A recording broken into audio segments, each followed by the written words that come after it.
Chuka's face twisted in horror as he spat the food onto the plate, his eyes wide with disbelief. He coughed, grabbed a bottle of water, and gulped it down like a man fighting for his life. "What is this?" he gasped, his throat burning from the strange, sugary salty taste. "Baby, it's jollof rice," Amoka said sweetly, twirling a strand of her long Brazilian wig. "I made it just for you." "You made what?" Chuka pushed the plate away as if it were a plate of poison. "Why does it taste like Fanta?" Amoka folded her arms and rolled her eyes. "What's wrong again? You always complain. Do you know how long I stood in that kitchen?" Chuka stared at her, his chest rising and falling with frustration. He wanted to shout, but he was too shocked. How could his wife, his own wife, serve him sugar-infested jollof rice? It all started 6 months ago when Chuka married Amoka. He had fallen for her beauty, her confidence, and her expensive fashion sense. She was every man's dream, a true Lagos slay queen. She wore designer clothes, drove a sleek Mercedes, and had over 50,000 followers on Instagram, where she posted flawless pictures of her soft life.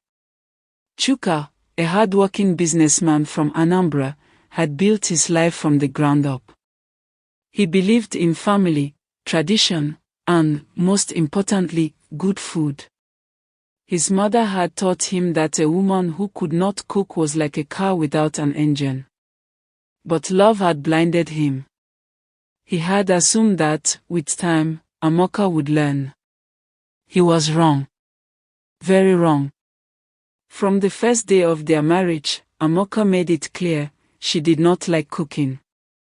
"Baby, I'm not a kitchen girl," she would say, her long nails clicking against her phone as she scrolled through TikTok.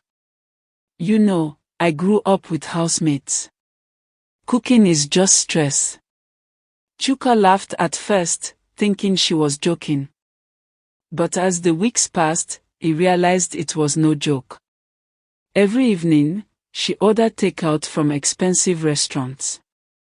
At first, he didn't mind. But after a while, he started craving homemade food, the kind his mother used to make. So, one day, he decided to talk to her. "Amoka, don't you think you should at least learn how to cook small?" he asked gently. Amoka pouted. "Babe, why now? Cooking is not my thing. And besides, why stress when we can order food?" Chuka sighed. "It's not about stress. It's about knowing how to take care of your home." Amoka rolled her eyes. "Abeg, leave that one. This is Lagos. Cooking doesn't put money in my account." Chuka knew the conversation wouldn't go anywhere, so he let it go. But one fateful evening, everything changed. It was a rainy Friday night. Chuka had just returned from a long day at work, exhausted and hungry. He had planned to eat a hot plate of rice and stew, but when he checked the fridge, there was nothing. "Amoka," he called. She was on the couch, filming a new TikTok video. She barely glanced at him. "Yes, baby. There's no food in the house." She paused her recording and sat up. "I was supposed to order, but I forgot. Let me just call one of these vendors." Chuka ran a frustrated hand through his hair. "Amoka, must we always order? You're my wife. You should be able to cook for me sometimes." Amoka sighed dramatically. "Fine. I'll cook." "Happy?" Chuka's eyes lit up. "For real?" "Yes. What do you want to eat?" He thought for a moment. "Jollof rice." Amoka smiled confidently. "No wahala. I'll make the best jollof you've ever tasted." Chuka was relieved. Maybe, just maybe, she had been hiding her cooking skills all along. But that night, he would learn a painful lesson. Chuka sat in the living room as the smell of something unusual filled the house. It didn't smell bad, but it didn't smell like jollof rice either. He tried to ignore the doubt creeping into his mind. After an hour, Amoka finally called him to the dining table. "Baby, your food is ready." Chuka's stomach rumbled with hunger as he sat down. The plate of jollof rice looked decent. The color was a bit off, but he assumed it was just the lighting. He picked up his spoon, scooped a mouthful, and placed it in his mouth. Immediately, his taste buds went into shock.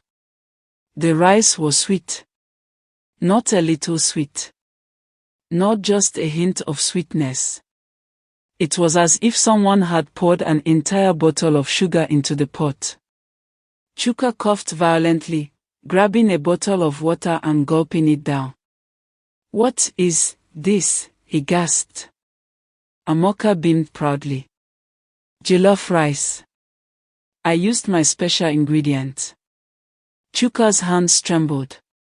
"What special ingredient?" "Sugar." Chuka's eyes nearly popped out of his head. "You put sugar in jollof rice?" Amoka frowned. "Yes. I noticed jollof rice always has a sweet taste, so I just added more sugar to make it better." Chuka dropped his spoon, staring at her as if she were a ghost. "Amoka, you put sugar in jollof rice?" Amoka scoffed. "What's the big deal? It's still rice, no?" Chuka was speechless.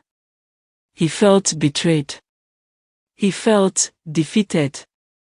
This was not just about the food. This was about everything. Her attitude. Her laziness. Her complete lack of effort. And worst of all, she didn't even see anything wrong with what she had done. That night, Chuka did not eat. That night, something changed in their marriage. And as he lay in bed, staring at the ceiling, one thought kept ringing in his mind. "This woman will finish me. I can't keep living like this, Amoka." Chuka's voice was calm, but the frustration in his eyes was loud. He stared at his wife, who sat across from him, casually scrolling through her phone.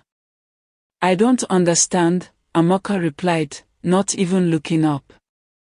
"You don't understand." Chuka let out a dry laugh. "You put sugar in jollof rice, Amoka." "Sugar?" Amoka sighed dramatically and finally looked at him. "Babe, why are you still talking about that? It's not that serious." "Not that serious," Chuka repeated, his voice rising. "Amoka, you don't even feel bad. You don't care that you ruined my food. You don't care that you don't know how to cook. You don't care about anything in this house except your phone and social media." Amoka rolled her eyes and tossed her phone on the couch. "Okay, so what do you want me to do? Should I beg you? Should I cry?" "Chuka, it's just food. If you don't like my cooking, then cook for yourself or eat outside." The words hit Chuka like a slap. He took a deep breath, trying to control his anger. He had been patient. Too patient. He had ignored the red flags. He had convinced himself that love was enough. But love was not enough to fill an empty stomach. "Fine," he said, his voice firm. "If you won't cook, I'll find someone who will." Amoka blinked. "Ben. What do you mean?" "I mean, I'm hiring a cook." Amoka's eyes widened. "You want to bring another woman into this house?" "Not just a woman, a cook," Chuka corrected. "Since you refuse to cook, I have no other choice." Amoka scoffed. Chuka, you're being dramatic. No, Amoka. I'm being practical. I work all day. I come home tired. The least I expect is a home-cooked meal. But since you're too busy taking Instagram pictures, I'll find someone who isn't. Amoka folded her arms. If you bring another woman into this house, Chuka, I will not be happy. Then learn how to cook, Chuka fired back. For the first time, Amoka had nothing to say. But she was not ready for what was coming next. 2 days later, the doorbell rang. Amoka was in the living room, painting her nails, when she heard Chuka open the door. She expected it to be one of his friends. But when she looked up, she saw something that made her heart drop. A woman. A beautiful, elegant woman. Amoka, meet Gift, Chuka said, stepping aside to let the woman in. She's our new cook. Gift was tall and graceful, with dark smooth skin and natural hair tied neatly in a bun. She was dressed in a simple gown, but there was something about her presence that made Amoka feel uncomfortable. Good afternoon, Ma, Gift greeted politely. Amoka's lips tightened. You're the cook? Yes, Ma. Amoka turned to Chuka, her voice laced with anger. So, you actually did it. You went to find another woman. I went to find a cook, Chuka corrected. Gift is here to do what you refused to do. Amoka's chest tightened. And you couldn't even find an ugly cook. This one looks like she's going for a beauty pageant. Chuka rolled his eyes. Amoka, don't start. Oh, I will start. Amoka snapped. You think I don't know what you're doing? You want me to feel bad, Abi? You should feel bad, Chuka shot back. Because if you had done your job as my wife, we wouldn't be here. Gift stood awkwardly, unsure of what to say. Excuse me, Amoka said, storming out of the room. But as she walked away, she made a silent decision. I will not let this Gift girl take my place. For the next few weeks, Gift took over the kitchen. And it didn't take long for Chuka to start singing her praises. Gift, this is amazing, he would say, taking another bite of his food. Your egusi soup tastes just like my mother's. Oh, Gift, you have golden hands. See how soft this pounded yam is. I've never eaten better jollof rice in my life. Gift, you deserve an award. Every compliment felt like a dagger in Amoka's chest. At first, she tried to ignore it. But deep down, she knew the truth. She was losing her husband's admiration. And if she wasn't careful, she might lose her husband completely. So one night, as she lay in bed scrolling through her phone, she made a decision. She would learn how to cook. But not just cook, she would become better than Gift. The next morning, Amoka woke up earlier than usual. While Chuka was still asleep, she snuck into the kitchen. Gift was already there, preparing breakfast. Good morning, Ma, Gift greeted. Amoka cleared her throat. Gift, I need your help. Gift raised an eyebrow. Help? With what? I want you to teach me how to cook.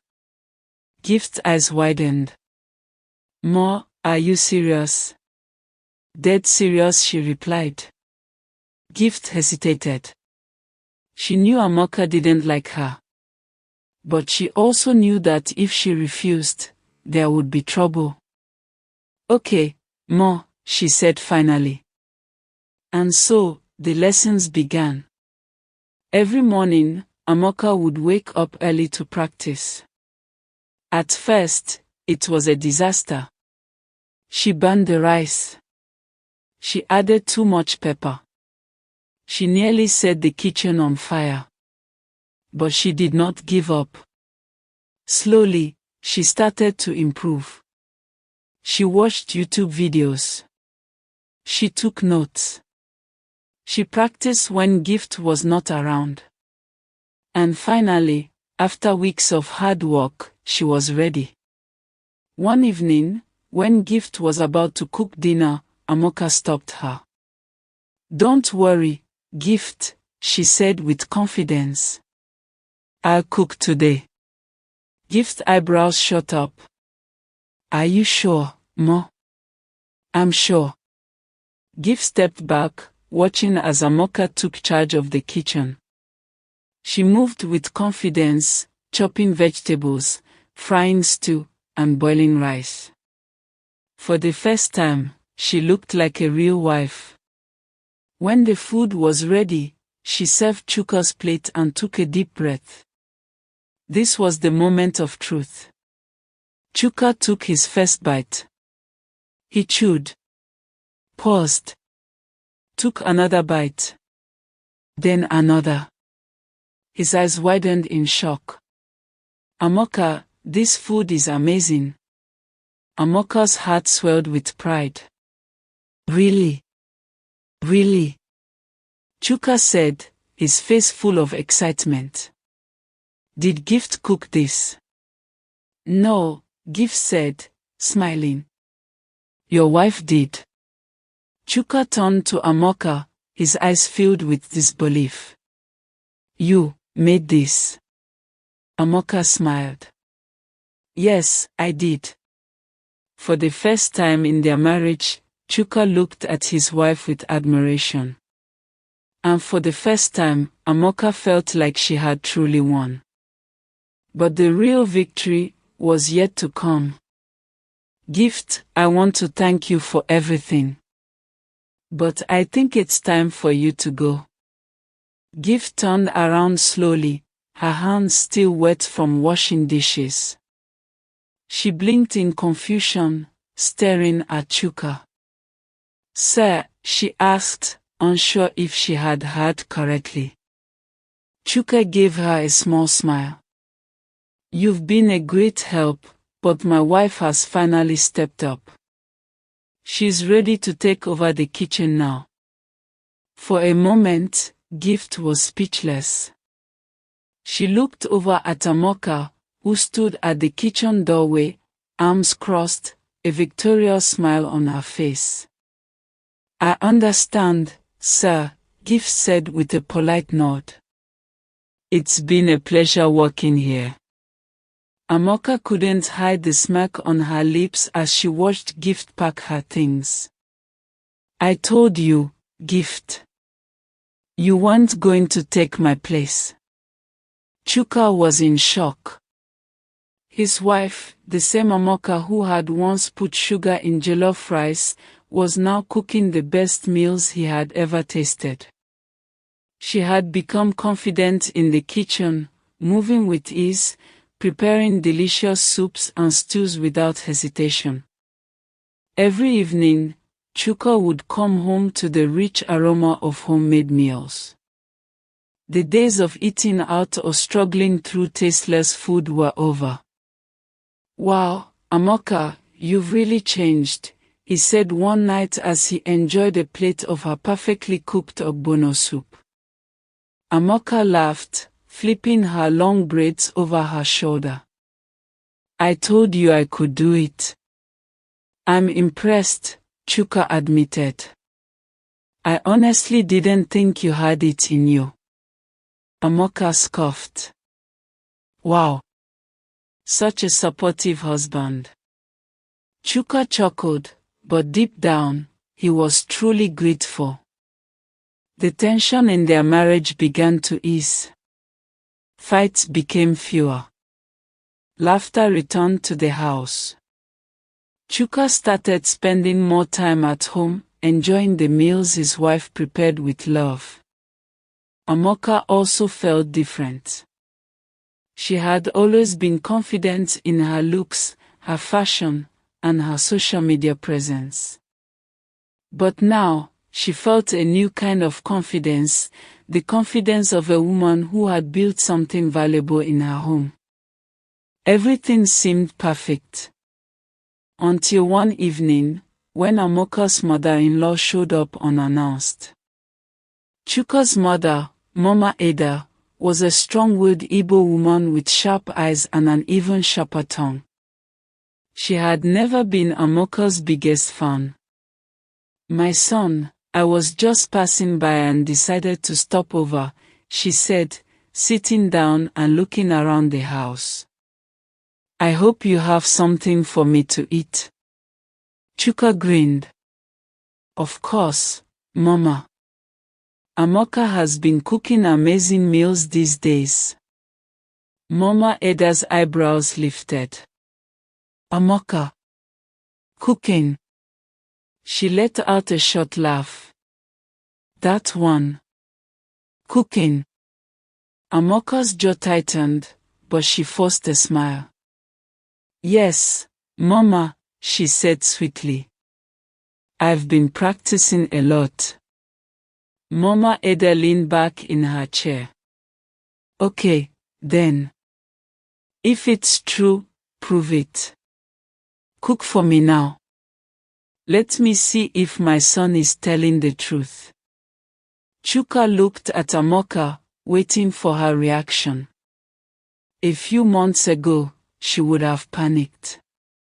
She would have made excuses, maybe even ordered food to pass off as her own.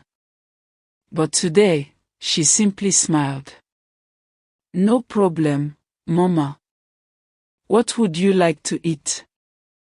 Mama Ada narrowed her eyes, as if trying to find fear in Amoka's expression. "Make me ogbono soup with pounded yam." Coming right up, Amoka said, walking confidently into the kitchen. Chuka smirked as he watched his wife. "Let's see how this goes." An hour later, Amoka placed a steaming bowl of ogbono soup in front of Mama Ada, along with a plate of soft pounded yam. Chuka watched closely as his mother took her first bite. She chewed slowly. Then took another bite. Then another. Chuka noticed something strange. Mama Ada had stopped talking. In fact, she was eating with full concentration. He bit his lip, trying to hold back his laughter. "Mama, what do you think?" he finally asked. Mama Ada swallowed and cleared her throat. It's not bad." Amoka raised an eyebrow. "Not bad." Mama Ada avoided her gaze. "Well, okay, fine. It's actually very good. But don't let it get to your head." Chuka burst into laughter. "Mama, just say you're impressed." Mama Ada clicked her tongue. "It doesn't mean she's perfect. But at least now, my son will not starve." Amoka grinned. "I'll take that as a compliment." Mama Ada muttered something under her breath, but she kept eating. For Amoka, that was enough. She had passed the ultimate test. Later that night, as Amoka and Chuka lay in bed, he turned to her with a smile. "You know, I'm really proud of you." Amoka rolled her eyes playfully. "So I wasn't wife material before, Abi?" Chuka laughed. "I didn't say that. But I won't lie, I was worried." Amoka sighed. "Honestly, I didn't think cooking was important. I thought as long as I looked good and took care of myself, that was enough." Chuka nodded. "I understand. But marriage is teamwork. It's not just about looking good, it's about building a home together. Amoka smiled. I get it now. And I actually enjoy cooking now. Who would have thought? Chuka pulled her close. Just don't start putting sugar in my food again. Amoka gasped. Oh. Chuka, fear God. Those days are over. They both burst into laughter. And for the first time in a long time, they felt like a real team. Thank you for watching this story. Kindly share your thoughts in the comment section, give this story a thumbs up, and subscribe to this channel if you haven't already. Don't forget to turn on the notification bell so you won't miss our next story. Thank you, and remain blessed.